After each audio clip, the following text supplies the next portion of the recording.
What's up YouTube? This is Rybo at the bench, and today I have a knife review, actually a re-review. I have reviewed this in the past, but I'll be taking that video down. I wasn't very happy with how it turned out. I think I kind of got sidetracked. It turned more into a comparison with the Delica instead of an actual review. So I decided I'll do a comparison between the two. I'll do a head-to-head in a separate video, but I needed to do an actual review of the Para 3 Lightweight. So here it is. This is a new offering from Spyderco this year. Really fantastic little knife. It's got the compression lock, super lightweight. This is the classic Para 3, but in the FRN with no liners.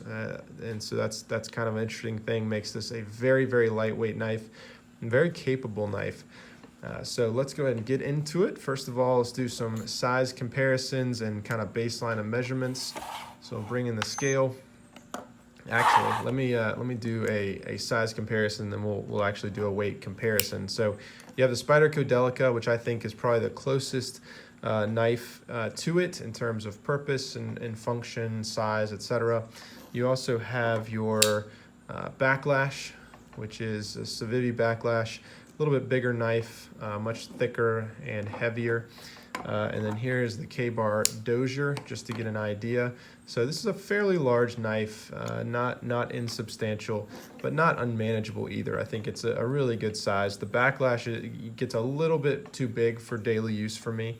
I think the Para 3 is a very good size. So let me bring back in that scale.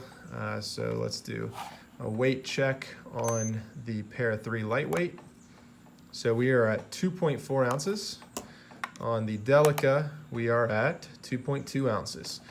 So just gives you an idea that while it is a little bit larger and a little bit beefier knife in terms of the size of the blade and the thickness of the blade stock, it's not really adding much extra weight. Let me bring in some measurements real quick. So you're looking at total length. Well, let's do a closed length in the pocket. Closed length in the pocket. You are looking at 4.28 inches, and you are looking at a cutting edge of around 2.6 inches, roughly. You have a blade thickness at the top here of 0.13 inches, and an overall thickness of about a half an inch. So a little bit of a larger knife, but not unmanageable. It is a little bit wider in the pocket. I'll talk about that in just a little bit. But all in all, a really nicely sized knife for EDC use. So things that I like about this knife. So number one, the scales. So this is, like I've talked about many times, the classic bidirectional texturing of Spyderco. Nothing really new or exciting about it, but it works. It works very, very well. It's not my favorite look. I do wish they would offer some more color options. I think that will be something that they'll do. But it is what it is. It works very well. It's tried and true, very tested material, and I think that's absolutely fine. Other things I like, the steel. So this is CTS BD1N, almost like a kitchen knife steel. I've really enjoyed it. I've noticed that it shows wear a little bit more, which I actually kind of like. So it ages very gracefully. It takes a very sharp edge. I've only had to hit it with the strop a few times, and it comes right back, so no issues there at all. Really, really love the compression lock. So this is my first Spyderco with the compression lock, and I'm very, very happy with it. It is a very strong lock. I've disassembled it before and taken a look inside. Really cool. You have this piece of metal that comes here and basically engages in a slot in the blade.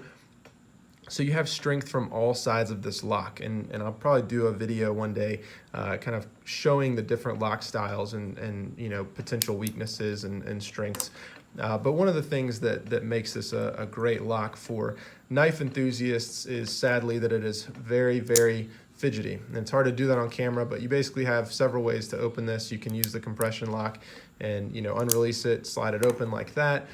You can do the kind of classic Spyderco open this way. You can do the Spidey flick like this. So just kind of makes it a fidgety knife, one that's kind of fun to carry in the hand and is really nice there. Other things I like, the wire pocket clip. So, I think Spyderco has realized that people like a deep carry. The wire clip is, heads and shoulders above the spoon clip on many of their knives. It's a nice option for deep carry. It holds very tightly. I've never had an issue with one coming loose or anything like that.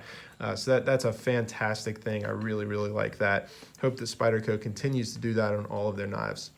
Other things, ergonomics. So you can look at this knife and tell, and this is where I will bring in a Delica comparison, just because I think that, you know, as time has gone on, as Spyderco's evolved as a company, they've moved more and more towards more ergonomic knives. This is absolutely fine. This is great in the hand, but I think they've gotten closer and closer to something that just feels fantastic in the hand, and this really does that. It has a forward finger choil that's very comfortable. You have plenty of grip there. You can even back up here if you want to. But you know, one of my complaints with the Spyderco Chaparral, the FRN Chaparral, while it's a great knife, it's very efficient, my hands didn't tend to fall into that finger choil naturally.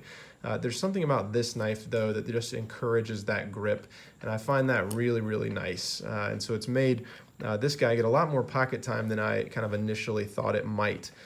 Other things that I like, let's see. The thickness is not unreasonable. This will probably come back, but given that you have a thicker blade stock, you have a really, really beefy blade stock there compared to something like your Delica here. The thickness is not unreasonable. You can see there's a decent amount of space in there, but overall, I think it's a knife that is well sized for what you're getting, which is, you know, a lot more comfort, a lot more blade to do those kind of tasks. All right, so dislikes about this knife. So there are a couple dislikes. So one, the price. And I'm torn on this one because on the one hand, you know, it's awesome to see a pair of three, something in the paramilitary line that's under $100. And so for that, I applaud them. You're getting a compression lock. You're getting a very nice sized blade. You're not getting a super great steel. This knife is around $100, maybe a little bit less. Part of me thinks that is perfectly reasonable considering what else you're getting. It is also getting up there, and so especially when you're getting a lightweight knife with plastic scales and you know, you're just not getting the beefiness of something else. Yeah, I mean, it's not a cheap knife, but I think it's okay. So I you know, kind of dislike that, but I get it. It's not too bad. Other things I dislike, much like the Delica, you have a knife here that does not make super efficient use of all the space in the knife. So, you know, you have the tip coming down here, and you have a decent bit of handle out here, which gives you some ergonomics, but it makes this bigger in the pocket. You also have a blade that, you know, you're looking at maybe a little bit more than half of that in the handle here, but you do have a decent bit of space in there. And so as a result, if you put these side by side, you can see that if I actually put them side by side, there we go. You can see that this is going to be a little bit larger in the pocket, which, you know, it's not terrible, but it is something you'll probably notice. It does take up a little bit more pocket space, not really in the length, but in terms of width, kind of getting your hand around there. The good news is it's very smooth. You don't have any issues if you bump up against that. There's no flippers out there or anything like that to bump into, so no real issues there. And then the final thing that I'm not a huge fan of, and I don't know, well, I was going to say I think this is me, but then I heard of some other people having the same issue. So I took this down just to give it a nice clean, put some frog lube on it. And when I put it back together, I found that the blade centering was totally off. This is actually better than it was when I first put it together. I have not spent a ton of time trying to get it back, but I will be breaking it down again and getting it back together.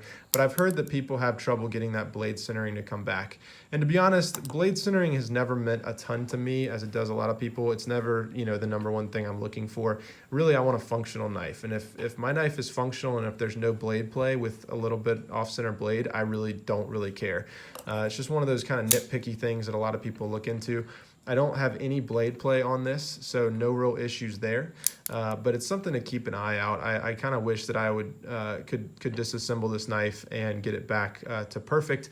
And so, you know, that's something, not a big deal. This was the first time Spyderco has really embraced taking down the knife and putting it back together. I know that's kind of a new concept to them, something that they're encouraging. So I think that's great. Just, you know, maybe some tweaks, improvements there to ensure that can be done effectively. And I just screwed up the Spidey flick on the bench. There we go. But all in all, final conclusion, cutter carry. This is a strong carry for me. This has turned into my primary daily carry knife. If I'm, going around, this fits very nicely in the pocket. It is larger, and I do tend to carry smaller knives. The Backlash is a great knife. It's a little bit big for a daily carry for me. I think that this carries very similarly to the Delica, and so in that sense, I think it could be a fantastic upgrade and kind of improvement on the Delica. It's more fidgety. It has a little bit better steel. It's a bigger blade, beefier. It's got the wire clip, which is not an upgrade that you would have to do on the Delica, like you would have to do on the Delica. And so all in all, I think it's a fantastic improvement on something like that. I think it's going to be a wild success, especially when they start to do more color options, different sprint runs with different steels. I think it will really take off. This is a fantastic knife. I think it's already an award-winning knife. It just does a lot of things well. This is everything Spyderco, everything that I love about Spyderco, all in one package. It's very ergonomic. It's made for the hand. It cuts very well. This is a great slicer. I use this in the kitchen quite a bit. It carries very deeply. It's got a nice deep carry, much better than the Chaparral. It has a wire clip that I absolutely love, and it's got the classic FRN scales, which, while it might not be the best looking thing out there, it's very distinctive, and it works very well. So overall, strong carry recommendation. I think it's hard to get a knife that gives you all of this under $100, and so Spyderco has done a great job there. So hope you get a chance to check one out, and I'll see you next time.